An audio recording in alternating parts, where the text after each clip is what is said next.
Добрый день, уважаемые коллеги, участники круглого стола, культура повышенных ожиданий, международные модели поддержки школ с низкими результатами обучения и школ, функционирующих в неблагоприятных социальных условиях.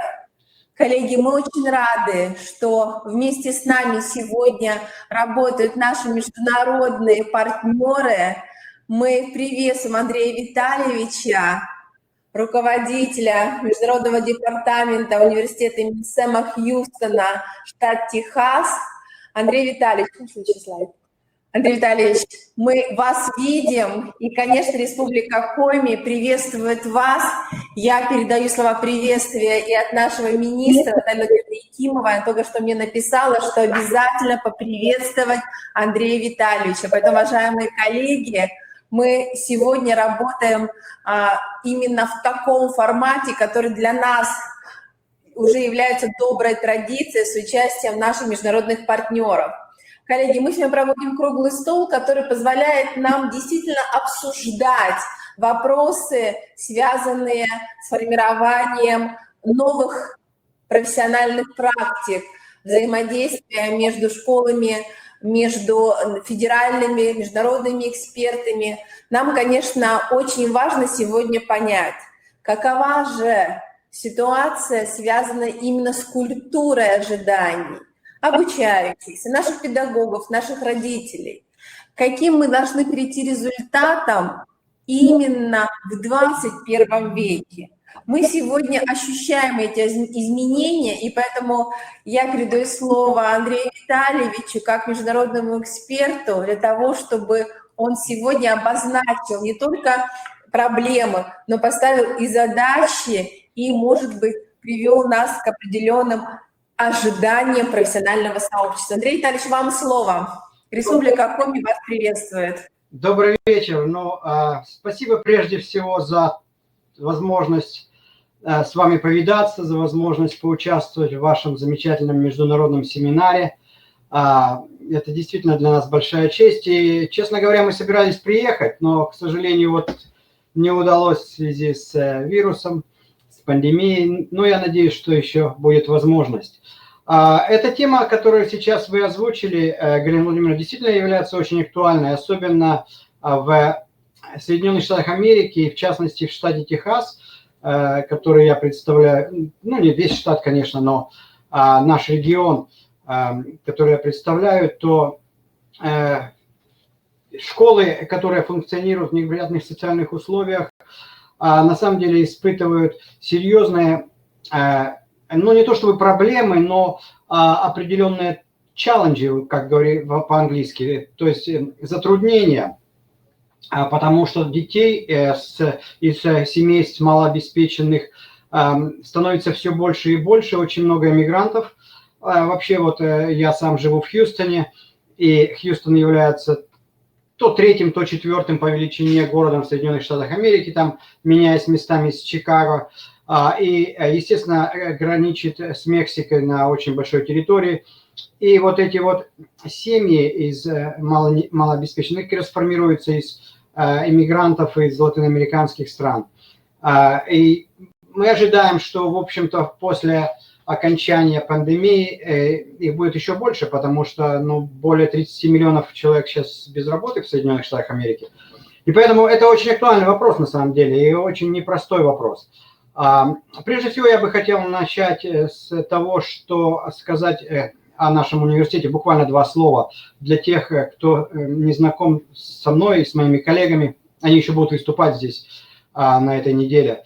Университет имени Сэма Хьюстона, он является государственным университетом, расположен примерно в 100 километрах от центра Хьюстона и основан в 1879 году как педагогический институт. В то время была необходимость в учителях в Техасе, и он был основан как педагогический институт. Сейчас более 80 программ для подготовки бакалавриата и порядка 54, я думаю, уже больше даже немножко, программ магистерских и 5 докторских программ. Значит, более 75% преподавателей имеют степени докторов наук. Количество студентов вот по текущему, прошедшему уже, на прошлой неделе был последний день, по прошедшему академическому году было более 22 тысяч, включая более 400 международных студентов. Ну и примерно соотношение учитель, преподаватель, студент 1 к 22. Значит, для того, чтобы... И сейчас я хочу перейти уже непосредственно к теме нашего круглого стола, значит, и рассказать буквально в 2 словах о типах школ, которые существуют в штате Техас, ну и, в принципе, в американской системе образования это примерно такая же картина. Значит, самая хорошая школа, наиболее финансируемая школа считается отличная школа. Так вот она называется, отличная школа, по-русски, если говорить. Она определяется по результатам академическим, то есть по тем оценкам, которые учащиеся в этой школе получили на окончательных экзаменах, которые разрабатывает штат. Exemplary по-английски, если кого-то интересует. Значит, такая школа обычно очень как бы поддерживается и Министерством образования, и школьным дистриктом. И, в общем-то, родители стремятся устроить детей вот в эту вот школу, хотя она государственная, это школа, я говорю о государственных школах. Второй тип школы, немножечко, так сказать, менее успешный, по-английски это recognized, признанная Министерством образования штата. Она тоже достаточно, так сказать, на хорошем счету у родителей, на неплохом счету у Министерства образования, у школьного дистрикта. И, в принципе, всегда такие школы стремятся достичь уровня exemplary. Третий тип школ – это acceptable, по-английски и по-русски приемлемая школа. То есть здесь это уже, так сказать, между хорошим и плохим. Это школа, которая, ну, как мы говорим, держится на плаву. В этом случае обычно в такой школе, вот как раз именно такие школы в основном и работают с детьми из малообеспеченных семей. И я объясню позднее, почему. Такая школа обычно стремится, так сказать, или удержаться на плаву, как я сказал, или же выйти на уровень хотя бы признанной школы. Потому что если она вдруг упадет ниже на одну планку и станет неприемлемой, unacceptable, то тогда через 2 года, если ничего не изменится, эта школа будет просто закрыта. И даже здание может быть продано. Все учителя, включая директора и, так сказать, обслуживающий персонал, будут просто распущены. Не уволены, а распущены. То есть, ну, условно говоря, компания закрыта, школа закрыта, и учителя будут искать другую работу, а родители будут вынуждены переводить детей в другую школу. В общем, это самый, так сказать, низкий уровень. Вот такие 4 основных типа школ существуют в штате Техас. И говоря об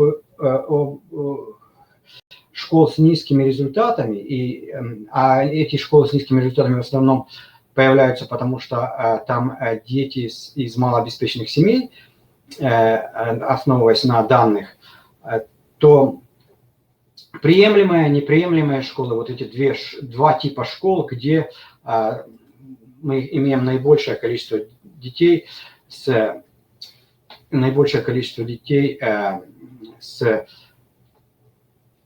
из малообеспеченных семей, извиняюсь. Я просто пытаюсь переводить с английского на русский. Обучение в любой школе, включая и самую хорошую или самую плохую, построено на основе реальных данных. Обоснованный подход к оцениванию и анализу результатов знаний и умений учащихся. То есть в Америке вообще обработка данных и анализ данных, и сбор данных – это очень и очень серьезный бизнес. То есть никакое серьезное решение не принимается, пока не проанализируется очень серьезный большой объем данных. Обоснованный подход, он базируется на разработанных системах, которые применяются для школ. и они разрабатываются и министерствами, или какими-то сторонними организациями. И, в общем-то, цели и задачи обучения имеют смысл только тогда, когда мы четко представляем, каковы ожидаемые результаты для каждого конкретного учащегося или группы учащихся, и как они будут определены. Что значит группа учащихся? Вы можете меня спросить, что группа учащихся. Значит, в американских школах учащиеся классифицируются по определенным группам. Например, те учащиеся, родители которых только что приехали в страну, а Америка, безусловно, это страна иммигрантов, которые только что приехали в страну, они не владеют английским языком. Я, например, сам 11 лет работал в школе, в средней школе, в middle school. Middle school – это 6-8 класс. И у нас был специальный класс в школе, где были ученики, которые ни слова не говорят и не понимают по-английски. Вот это мы их называли newcomers. Newcomers – это значит вот только-только прибывшие. И там был учитель, который, так сказать, говорил по-английски, преподавал по-английски, но владел испанским языком, потому что большинство, так сказать, испаноговорящих. А вот одна группа, например, newcomers.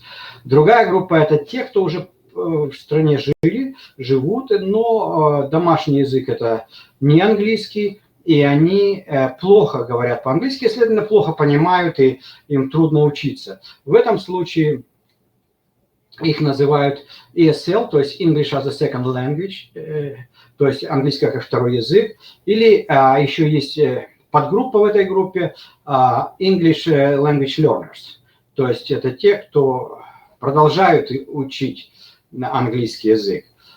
Есть группа, которая, например, мне она очень нравилась, я всегда ее пытался как бы пролоббировать, если можно использовать такое слово. Это группа gifted and talented, то есть одаренные дети. А одаренные дети, к сожалению, вот в школах с такими вот низкими показателями, вот школа, например, которая приемлемая или неприемлемая, там ведь тоже могут быть и не могут быть, там есть одаренные дети. Вот. Но, к сожалению, им уделяется мало внимания в таких школах, потому что все внимание направлено в основном или вот на тех, кто не владеет языком, или же на другие категории, о которых я вам сейчас скажу. Значит, еще одна категория учащихся – это учащиеся, так называемый special education. По-моему, в России это называется инклюзивное образование, если я не ошибаюсь. Это те дети, которые, в общем-то, не являются, не имеют каких-то отклонений, но, тем не менее, они учатся по-другому, они понимают по-другому. Например, дети, которые читают, они не отказываются читать, они читают книжку, но они не понимают, что они прочитали. Ну и так далее. И еще одна группа, последняя, это дети, которые, вернее, не последняя, она входит в special education, то есть инклюзивное обучение группа. Это те дети, которые имеют проблемы с дисциплиной. Дети, которые имеют проблемы с дисциплиной, они не хотят ничего знать, они вынуждены ходить в школу, потому что родители их туда посылают, привозят. Вот. Но, тем не менее, это вот, так сказать, трудные, назовем их трудные подростки или трудные дети.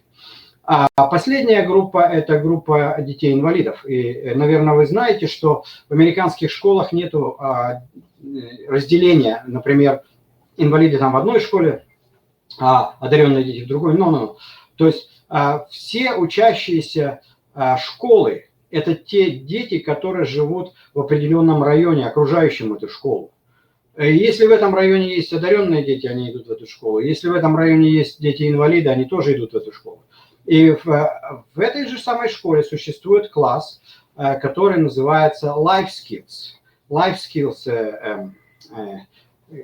Education. То есть образование, которое создано для детей, инвалидов с различными, так сказать, отклонениями в здоровье, для того, чтобы их подготовить к жизни и в той степени, чтобы они могли, какой-то степени, в которой это возможно для них, они могли бы обслуживать сами себя. В моей школе, где я работал до 2012 года, там еще был класс, где были очень-очень серьезно больные дети, которые практически не двигались.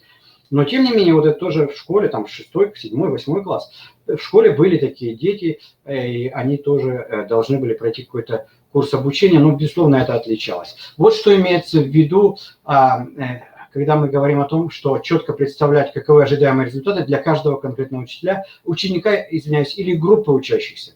То есть вот разные группы учащихся бывают в школе. Значит, и в связи с этим, на самом-то деле, планирование и анализы и пути оценивания знаний учащихся осуществляются в начале процесса преподавания. Я вам скажу, почему и как. То есть вот результаты тестов, которые проходят, государственных тестов, тестов штата, так скажем, и это в любом штате то же самое, на самом деле, потому что я, например, знаю, как образование организовано в штате Колорадо, очень похоже. И результаты тестов анализируются в самом начале года. Получаются данные буквально на каждого ученика, что у него получилось там в конце прошлого года, что не получилось и так далее. И в зависимости от этого уже, так сказать, коллектив педагогически нацеливается на работу с группой, с конкретной группой учащихся или уже даже именно с конкретным учеником. Все результаты тестов анализируются и сохраняются в течение нескольких лет для анализа, так сказать, картины, как изменяется кривая, что изменяется конкретно. Большое значение сейчас применяется, безусловно, применению информационных технологий, включая и мобильных устройств. Но насколько, вот сколько я бывал в школах, а я бываю в школах практически каждый семестр в нескольких школах, и практикой руковожу педагогической, так мы работаем со школами, с управлениями образования. Практически каждая школа выдает учащимся какие-то или лаптопы, или же планшетники. Но это другая тема, так сказать, мы поговорим о ней уже, наверное, завтра. Значит, вот я просто решил показать вам, каким образом примерно сводка данных приводится здесь, анализируется. Вы можете посмотреть, наверное, плохо видно сейчас с экрана, но вы можете скачать мою презентацию и посмотреть. Я даже положил здесь ссылку на этот документ. Значит, анализируются не просто данные по классам и по предметам, но также, вот что интересно, анализируются данные по ethnicity. Например, вот здесь вот есть African American, Hispanic, White, American Indian, Asian и так далее. Вот. И вот такие вот сводки получают директора после анализа, обработки данных, тестов, и на основании их уже в следующем году идет работа. А здесь приведена таблица, вернее, таблица, а информация по тому, какие требования к учителю, я думаю, что это интересно коллегам тоже будет, какие требования к учителям предъявляются.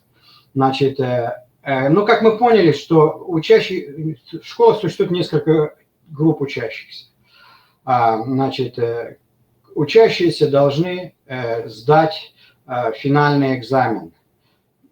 Он в Техасе, например, называется STAR-тест.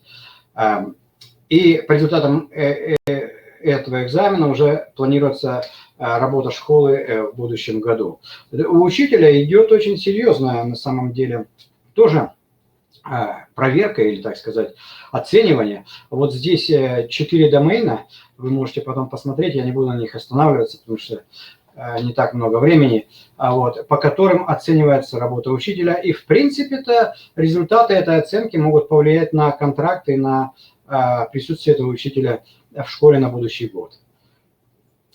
Значит, сейчас мне бы хотелось вернуться уже вновь к школам с низким, школам поддержки, вернее, школ с низкими результатами обучения.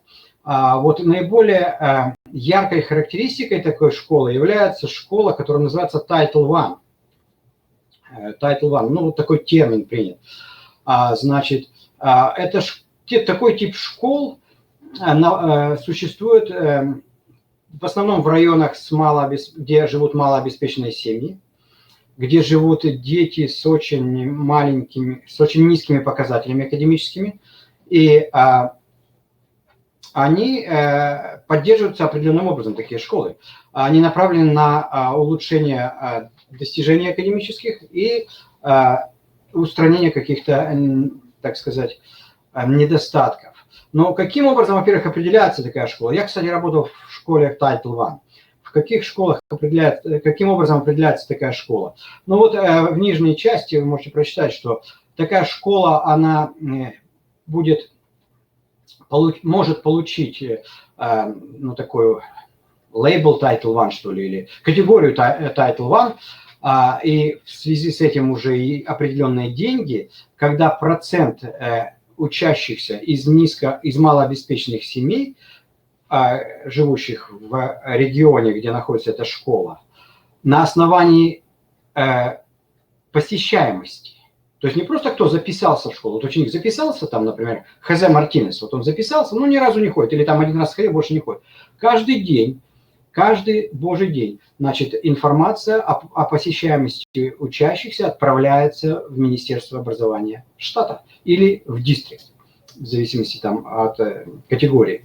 И вот уже они смотрят, сколько учащихся конкретной школы посещают эту школу и сколько учащихся из малообеспеченных семей.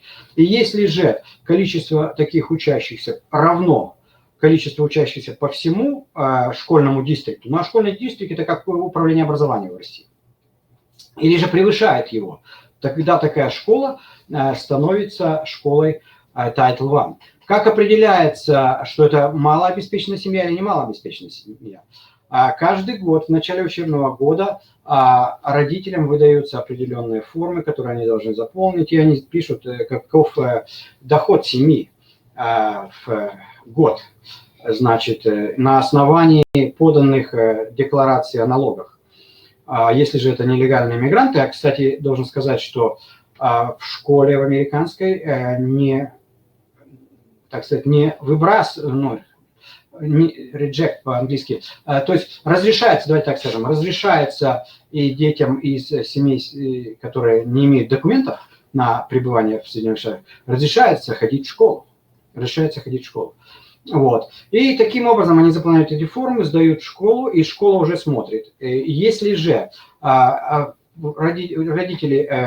вернее, доход семьи встречает определенные, так сказать, критерии, то такие дети получают бесплатные завтраки, бесплатные обеды до конца учебного года.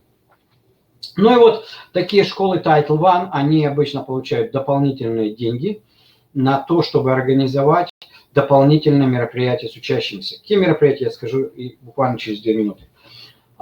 Ну и вот как пример, 2015 год, это уже 5 лет назад, просто, так сказать, в этом позднее уже там более крупная цифра. Значит, только Хьюстонская ГРАНО выделила, вернее, не выделила, а как бы, ну да, получила, а потом распределила сумму в 105,5 почти миллионов долларов на поддержку школ, которые мы называем Title I школ. Ну вот, куда пойдут эти деньги? Прежде всего, они идут на различные мероприятия с учителями, то есть помогать учителям работать с теми или иными категориями учащихся. Учителя могут выбрать какие-то курсы, там, методические семинары, которые они могут посетить и так далее, и так далее. Работа университетов с учащимися, извиняюсь, с учителями, да и с учащимися, кстати, тоже сказать. Вот мы, например, очень тесно работаем с несколькими школами. Существует великолепнейшая программа, но она, правда, спонсируется фондом National Science Foundation of America. Это такой достаточно серьезный фонд, когда учителя школ, особенно вот с низкими показателями, на 6 недель идут в университет, работают с преподавателями университета в рамках проведения каких-то исследовательских работ в лабораториях университета, а потом возвращаются в школу на будущий учебный год и внедряют эти исследования, которым они научились, непосредственно в работу с учащимися. Ну, на определенном уровне, конечно, на уровне понимания учащихся. Существует финансовое стимулирование учителя, то же самое. Например, если учитель занимается с отстающими учениками, идет ему доплата определенная. И кроме того, существует возможность для учителей написать и получить гранты. И тем самым, значит, или оборудовать свои кабинеты, или использовать эти деньги для каких-то дополнительных, ну, посещение семинаров или поехать на какие-то конференции и так далее. Культура повышенных ожиданий, так я назвал бы вот эту часть, это, ну, в Америке вообще принято хвалить учащихся за успехи и намного реже критиковать за неудачи в классе. Предложение своевременной оперативной обратной связи по более сложным заданиям. Вот сейчас мои дети, например, они учатся, заканчивается уже учебный год, они учатся онлайн. Мы все время получаем имейлы от учителей, учителя делают Zoom митинги для учащихся, приглашают родителей, хотите, вот присоединяйтесь и так далее. То есть обратная связь исключительно мощная. Что-то необходимо скорректировать, еще что-то, даже текст-месседж могут послать, смс по-русски могут послать и учителя для родителей. Обсуждение возникающих проблем с учащимися и корректировка проблем. Конструктивная критика, безусловно, тоже важна. И особенно в таких школах, где учащиеся не очень сильны, да и многие, в общем-то, не хотят учиться, откровенно говоря, то здесь работа с учащимися очень важна. В каждой такой школе есть как минимум один, а то и два психолога, которые работают с учениками. Оценка как поощрение за сомнение, поиск и неординарный подход. Ну и также вера учащегося в свои силы. Очень важно для таких школ, это безусловно важно. Что еще как мероприятие? Прежде всего, дополнительное занятие, интенсивная работа с репетитором. Репетитором может быть, учителя в основном являются репетиторами, могут быть студенты педагогических факультетов университета.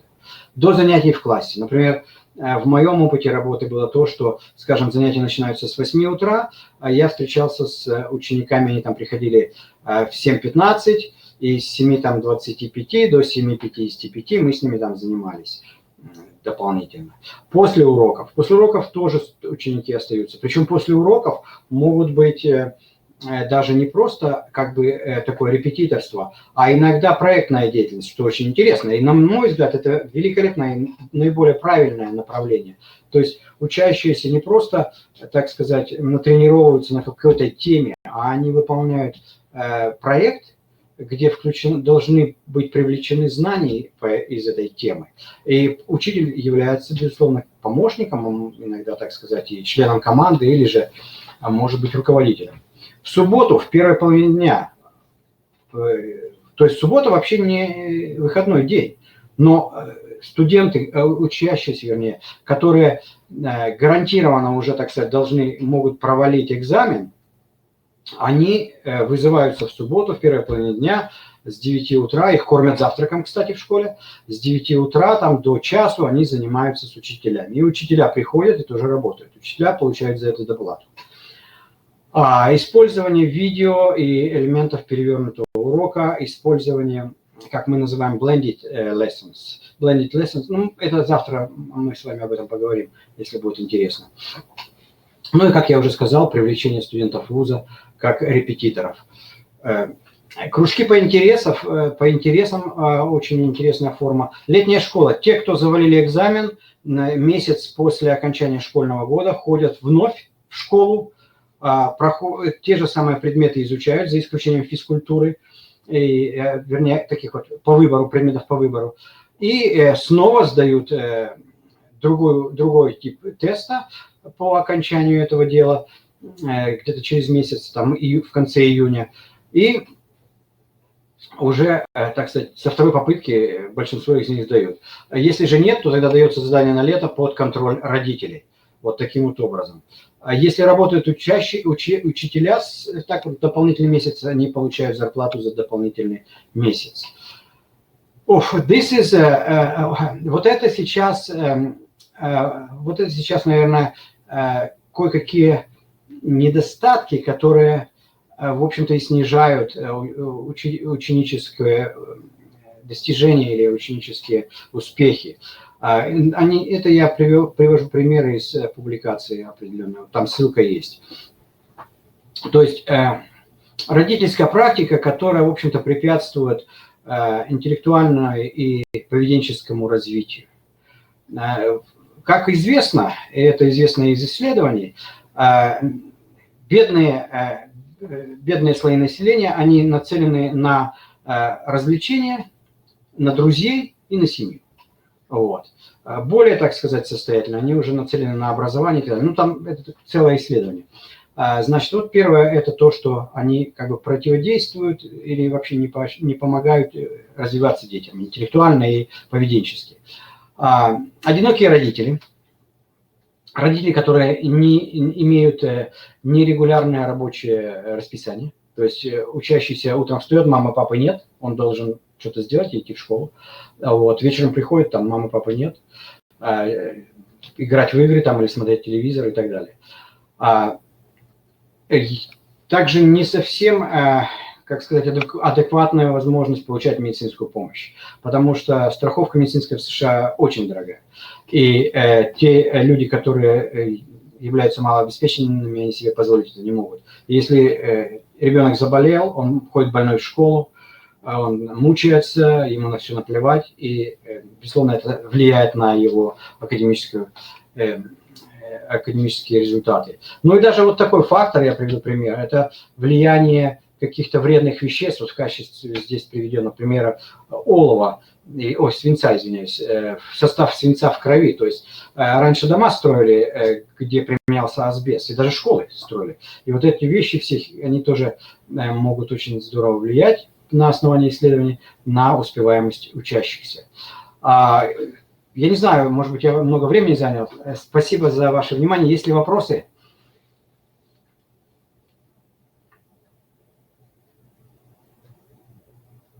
Галина Владимировна.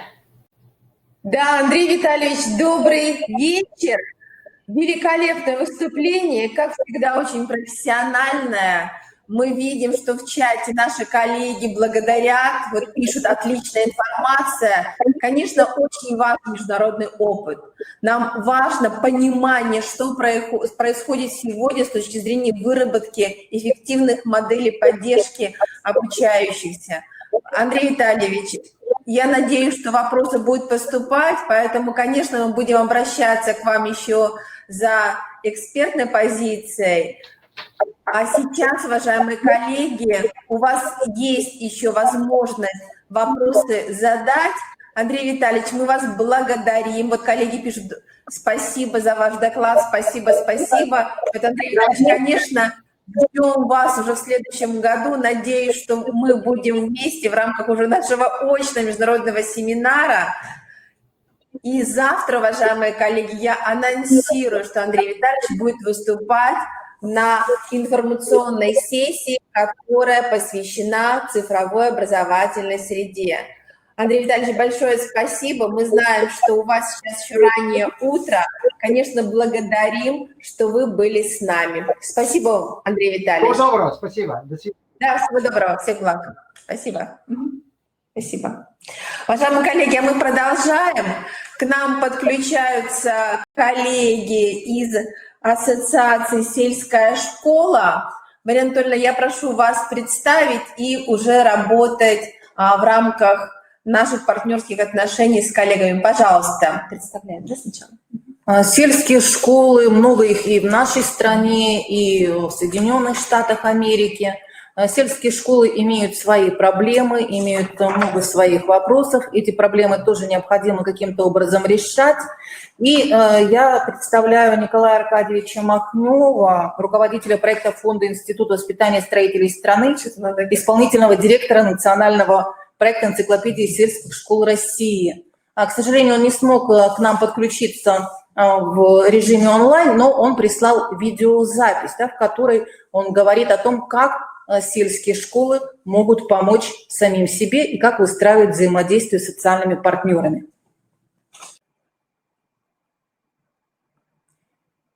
Уважаемые коллеги, мы благодарим Николая Аркадьевича и присоединяемся к его призыву. Да? Не будьте школами с низкими результатами, будьте школами-лидерами, будьте школами-точками роста. Мы разместили в чате ссылочку на проект энциклопедии сельских школ России, и также можно присоединиться к нему по названию, да, «Сельские школы РФ». И мы благодарим Николая Аркадьевича за то, что он не только сам принял участие в нашем международном семинаре, но и он пригласил к участию свою команду руководителей сельских школ России, передовых сельских школ России. И сегодня мы приветствуем Татьяну Анатольевну Марченко из Иркутской области, из регионального института кадровой политики, которая представит идею, да, которую можно взять за основу реализации агробизнес-образования на базе сельской школы. Татьяна Анатольевна, пожалуйста, вам слово. Очень рады вас видеть. Спасибо большое за приглашение. И я хотела бы рассказать о проекте, который реализуется в сельских школах Иркутской области. Это агробизнес-школа «Условия формирования системы непрерывного агробизнес-образования». Ну а тема моего доклада – это агробизнес-образование от идеи до результата. Социально-экономическое развитие Иркутской области на период до 30 года обусловлено прорывом в развитии ряда отраслей. Одной из значимых структурных точек роста экономики области является агропромышленный кластер. В регионе разработан ряд документов, которые определяют развитие агропромышленного комплекса, и подготовка рачительного хозяина земли начинается с детства. На сегодняшний день более половины школ области расположены в сельской местности. И большое количество малокомплектных школ – это особенность региональной образовательной системы нашей области. Именно поэтому в 2014 году была разработана и утверждена концепция развития непрерывного агробизнес-образования на территории Иркутской области. Концепция определяет основные направления государственной политики по созданию условий для развития непрерывного агробизнес-образования на сельских территориях. Также определены уровни развития концепции от дошкольного до взаимодействия с предприятиями АПК. С целью координации и реализации деятельности были созданы областной совет по агробизнес-образованию, областной ресурсно-методический центр непрерывного агробизнес-образования при региональном институте кадровой политики и областной совет директоров агробизнес-школ. И решением областного совета по агробизнес-образованию утверждена организационная схема реализации концепции, которая представлена на слайде. Направления деятельности центра также представлены на слайде. За 5 лет реализации концепции увеличилось количество муниципальных образований, участвующих в проекте. То есть на начало их было 13, сейчас 21. Также увеличилось количество пилотных площадок. На начало проекта их было 18, сейчас 51 пилотная площадка, и увеличилось само количество и участников проекта. Вопрос развития непрерывного агробизнес-образования постоянно рассматривается на различных уровнях в нашей области. Центр осуществляет учебно-методическое сопровождение, это разработка и реализация дополнительных профессиональных программ повышения квалификации, разработка планов и программ проблемных семинаров, стажировок, подготовка учебных пособий, разработка учебно-методических материалов. Также различные формы работы, как вебинары, видеоконференции, форумы, слеты, педагогические чтения, круглые столы, ну и различные семинары. Научно-методическое сопровождение деятельности образовательных учреждений реализуется по разработке модели агробизнес-школы. Также руководство инновационной, научно-исследовательской деятельностью педагогических работников пилотных площадок по разработке и реализации модели агробизнес-школы. Проводится экспертиза учебно-методической продукции по агробизнес-образованию, материалов передового педагогического опыта, учебных программ, учебных материалов, поступающих из образовательных учреждений. Очень хорошо зарекомендовала себя такая форма обобщения и распространения опыта работы агрошкол, как цикл областных семинаров. Это агробизнес-образование, опыт, проблемы, перспективы. Интересная региональная форма представления опыта работы – это агропоезд «Растим хозяина земли». Он прошел уже у нас в 3 муниципальных образованиях. Агрофестивали. На данных мероприятиях школы обобщают опыт работы, показывают свое взаимодействие с органами местного самоуправления, образовательными организациями района.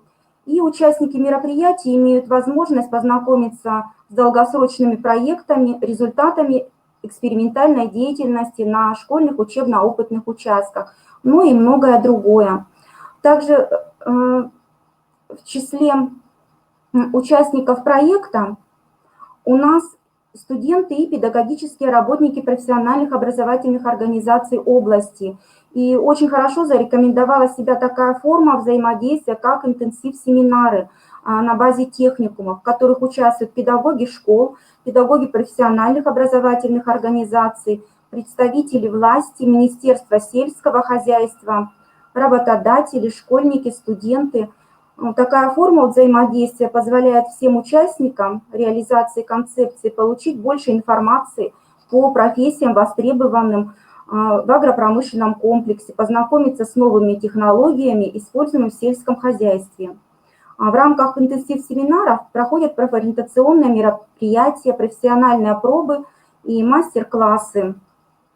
И основами такой деятельности, результатами стало увеличение количества студентов и школьников, поступающих в вузы и профессионально-образовательные организации сельскохозяйственной направленности. Определенным и значимым показателем бизнес-составляющей содержания программ являются такие областные конкурсы, как «Начинающий фермер» для учащихся старших классов и студентов, «Юный фермер» для воспитанников дошкольных образовательных организаций и учащихся начальной школы, научно-практические конференции, студенты творчества, где учащиеся и студенты представляют свои идеи и проекты, научно-практическая конференция «Будущий хозяин земли». И в этом учебном году очень интересно прошла первая научно-практическая конференция для дошкольников и учащихся начальных классов «Маленький хозяин», где все выступающие были отмечены призами и грамотами. В течение, у нас в области уже в течение 4 лет проходит агробизнес-школа, это Академия предпринимательства на базе школы села Верхний Булай Черемховского района. И слушателями Академии являются студенты и учащиеся школы. Также у нас школьники участвуют в конкурсах, в чемпионатах Junior Skills, World Skills. В Junior Skills учащиеся становятся победителями. Интересно проходят выставка «Ярмарка. Агропромышленная неделя», организатором которой является Министерство сельского хозяйства Иркутской области. Школы в творческой форме представляют отчеты по реализации концепции, представляют свою продукцию, выращенную на школьных учебно-опытных участках, и с каждым годом количество участников данного мероприятия увеличивается.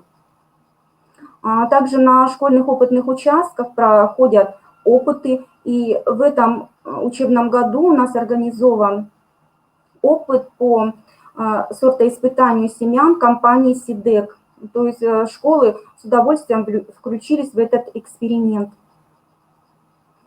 Ну а представить свои результаты у нас школы могут на областном конкурсе «Лучшая образовательная организация Иркутской области», реализующая образовательные программы начального, общего, основного, среднего образования с учетом современных тенденций агробизнес-образования.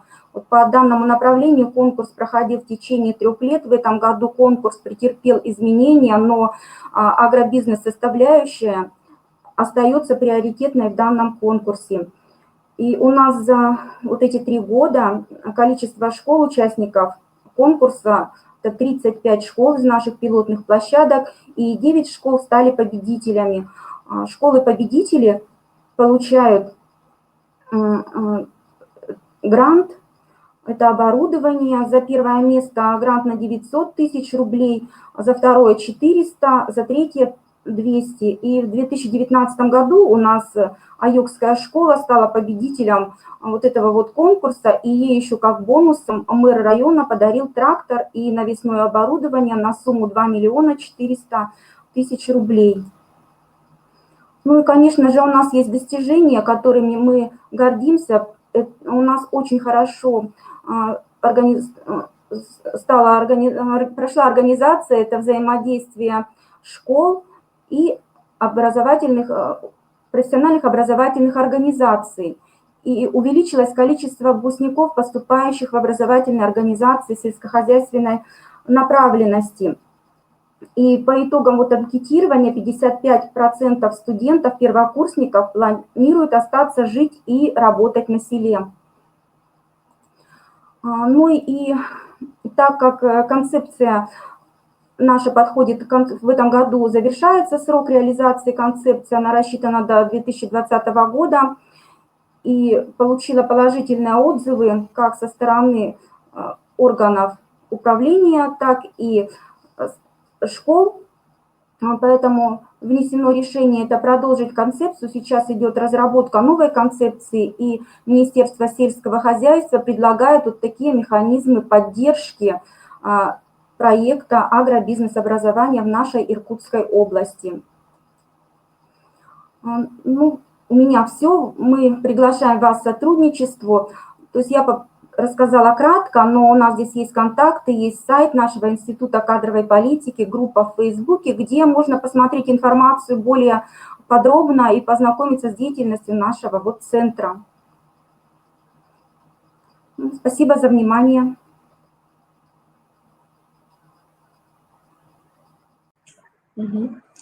Татьяна Анатольевна, мы благодарим вас, уважаемые слушатели. Если у вас есть вопросы, вы можете их во вкладочке «Вопросы» написать, либо в чате. Татьяна Анатольевна с вами сможет еще пообщаться.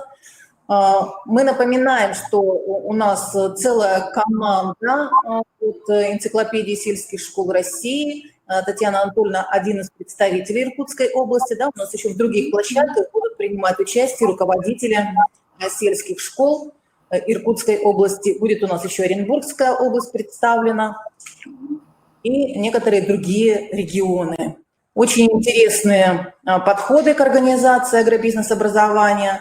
И мне кажется, что сельские школы Республики Коми также могут найти поддержку в энциклопедии сельских школ России в этом проекте, вступив в него, и воспользоваться опытом школ Иркутской области. Спасибо. Так, у нас там Андрей Витальевич что-то хотел сказать. Андрей Витальевич, можете подключиться. Мы видим, что вы выходили с нами на связь.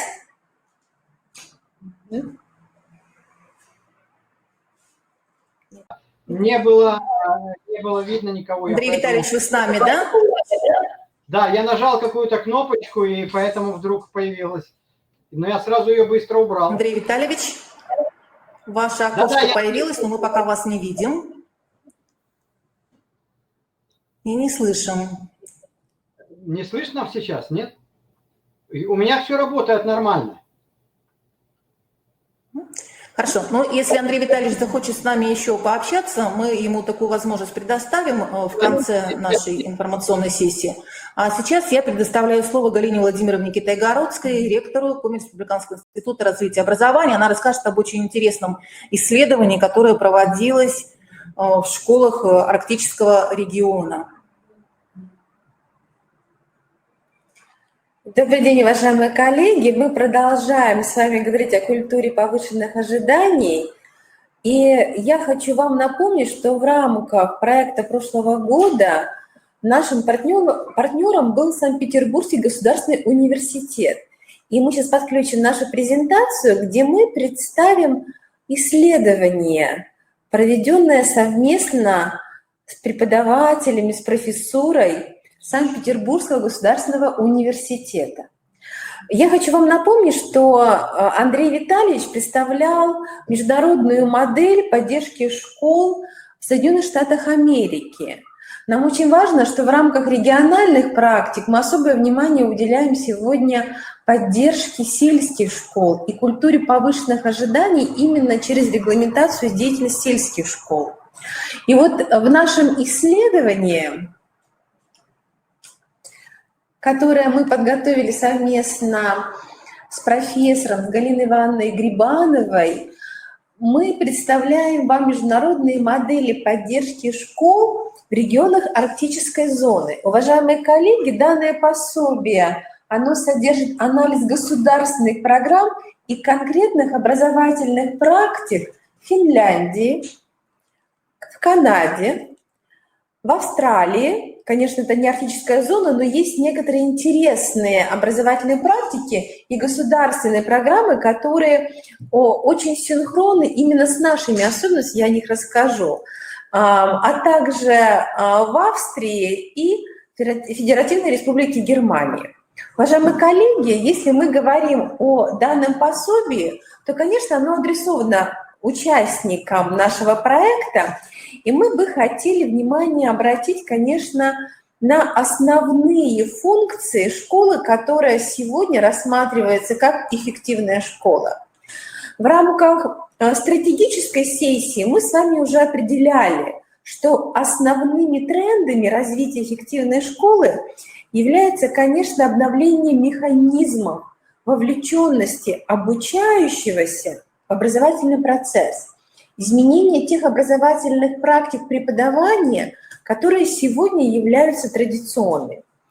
И вот в контексте культуры повышенных ожиданий все страны, которые имеют государственные программы по поддержке школ с низкими образовательными результатами, они выстроили свою практику именно на основе новых подходов в контексте экономики знаний.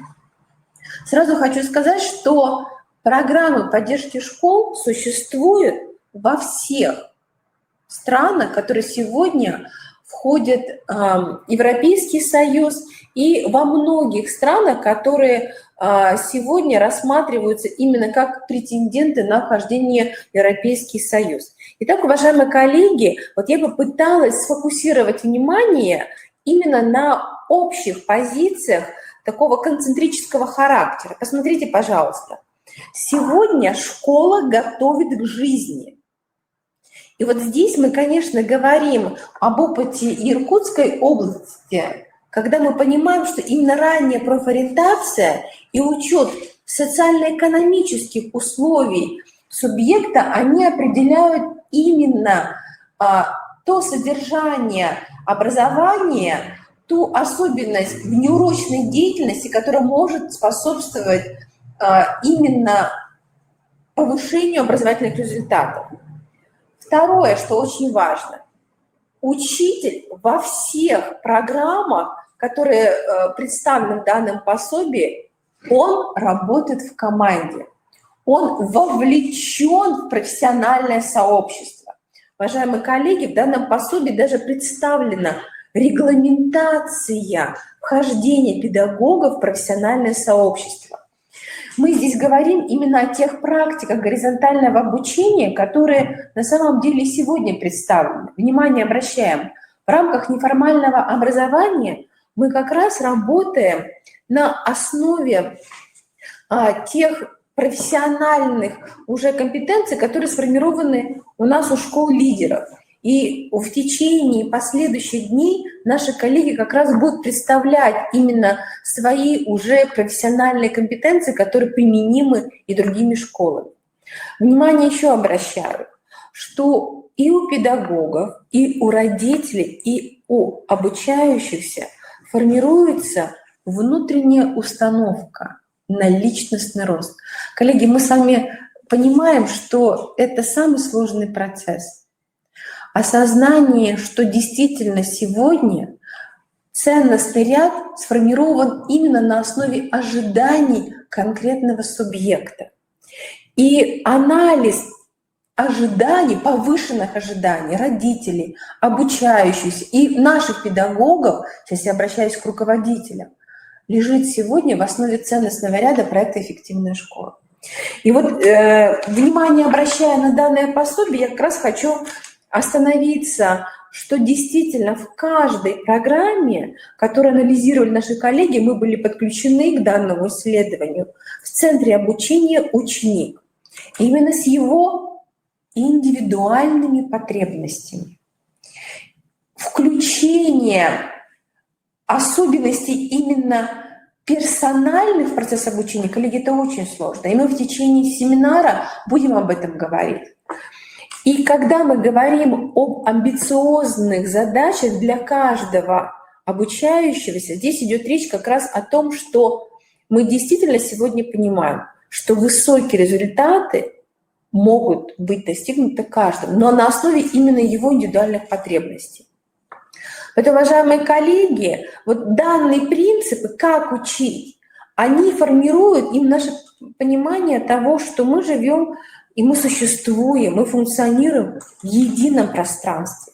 Да, у каждой страны есть свои практики. И вот я хочу внимание обратить на практику Канады.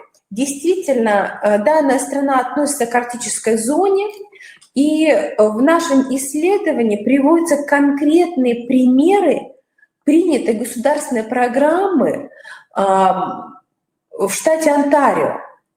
И на что мы здесь внимание обращаем? Воспитание характера, гражданской грамотности, критического мышления. То есть, уважаемые коллеги, наверное, вы чувствуете, что это то, что сегодня рассматривается как наша национальная цель. Но мы здесь внимание обращаем, что на первом месте в Канаде вот эти 6 принципов образования, они связаны с тем, что формируется не только функциональная грамотность, о которой мы будем, коллеги, говорить, но первое чувство, как они определяют для себя, первое чувство, которое должно быть сформировано у обучающегося и у педагога, это именно воспитание гражданской ответственности за свою деятельность.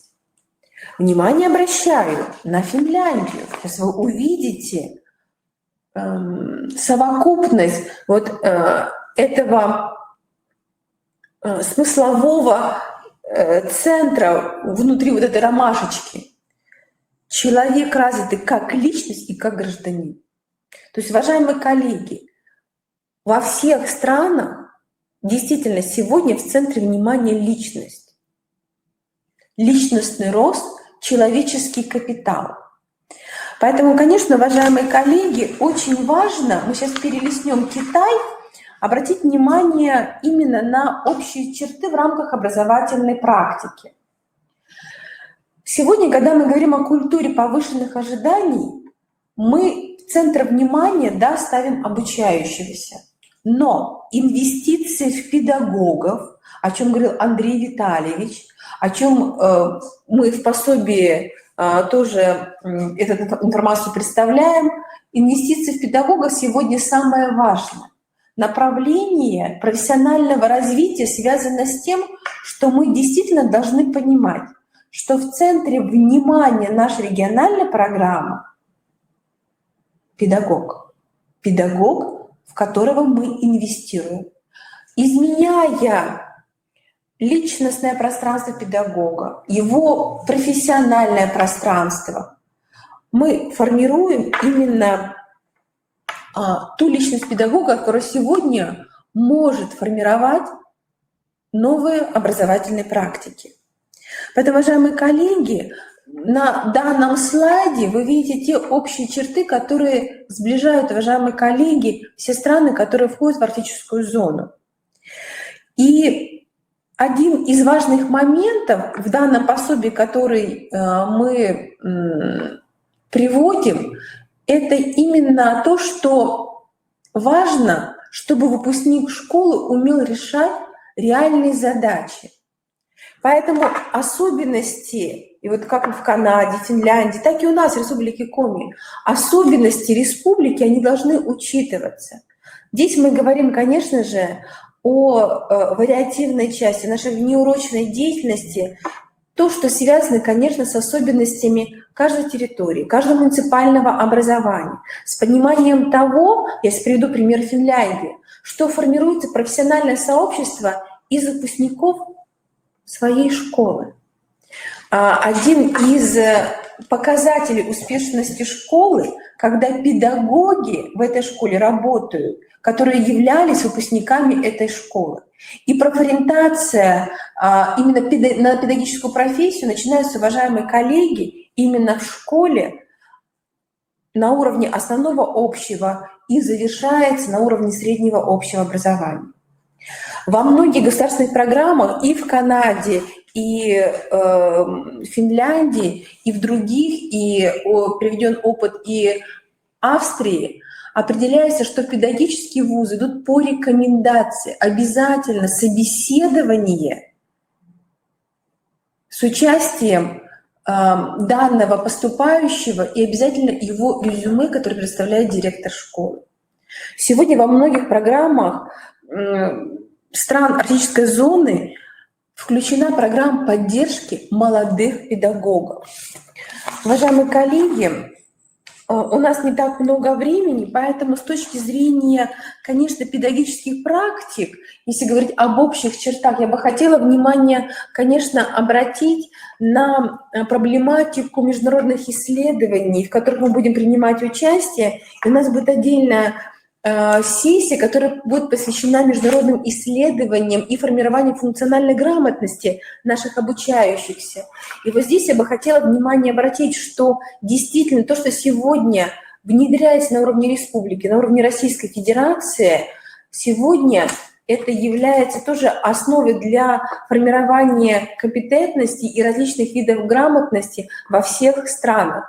То есть развитие тех универсальных компетенций, оно сегодня включено во все образовательные программы. Я бы хотела еще внимание обратить, что в рамках зарубежной практики важно понимание, что сегодня фокус не на деятельности учителя, а именно на ученике, который благодаря педагогу умеет формировать свои учебные задачи, который действительно сегодня включен в образовательный процесс благодаря тому, что вера в ученика, понимание того, что именно от него тоже зависит его результат, формируется благодаря именно учителям и родителям. Очень важно в этом пособии исследование, связанное именно с обучением через практическую деятельность, то есть обучение через исследование. И в рамках государственных программ в Финляндии, в Канаде и в Австралии ученик обязан включаться в совместную проектную деятельность не только с разновозрастными обучающимися, но в этой проектной деятельности участвует и учитель, участвуют и родители. И те примеры, которые приводятся в пособии, они как раз определяют, что проекты, они связаны как раз с конкретной местностью, с исследованием климатических условий, с рассмотрением того профессионального ряда, который важен именно для той или иной территории.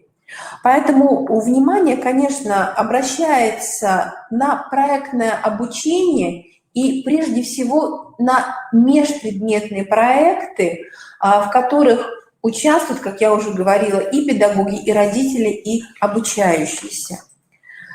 Поэтому изменение роли ученика, его эволюция, она связана с тем, что, первое, от восприятия мы переходим к исследованию, и мы переходим к процессу сокооперации, мы об этом сегодня говорили, к сотрудничеству, когда ученик начинает разделять учительские задачи.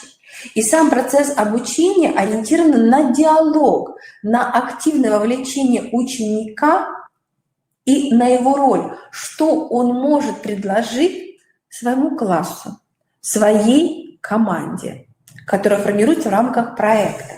Поэтому, уважаемые коллеги, мы действительно сегодня понимаем, что изменяется роль учителя, который в рамках международной практики, и мы об этом будем говорить впоследствии, помогает формировать уже не только ответы, но и вопросы ученику. Поэтому, уважаемые коллеги, мы сегодня говорим о настоящем, о будущем, о том, что сегодня в рамках международного пространства у нас единая цель. Это высокое качество образования, это формирование тех компетенций, которые необходимы нашему обучающемуся, чтобы в 21 веке быть успешным и быть счастливым. И, конечно, многое зависит от наших педагогов, которые сегодня меняют свои профессиональные роли. И наш семинар тоже этому посвящен. Да, мы живем в рамках регламента, мы живем в рамках подзаконных актов, но перейти в нашем сознании к новой роли нам как раз помогает сегодня наши эксперты, региональные и международные, с которыми мы еще будем работать. Итак, уважаемые коллеги, мы завершаем наш круглый стол, это именно круглый стол, мы высказывались, мы ждали от вас вопросы, потому что это круглый стол, но самое главное, наверное, решение нашего круглого стола, мы говорили с нашими экспертами, это понимание того, что наше пространство, оно является единым. И роли ученика и роли учителя, коллеги, они во всех странах сегодня рассматриваются с точки зрения тех позиций, которые я озвучила.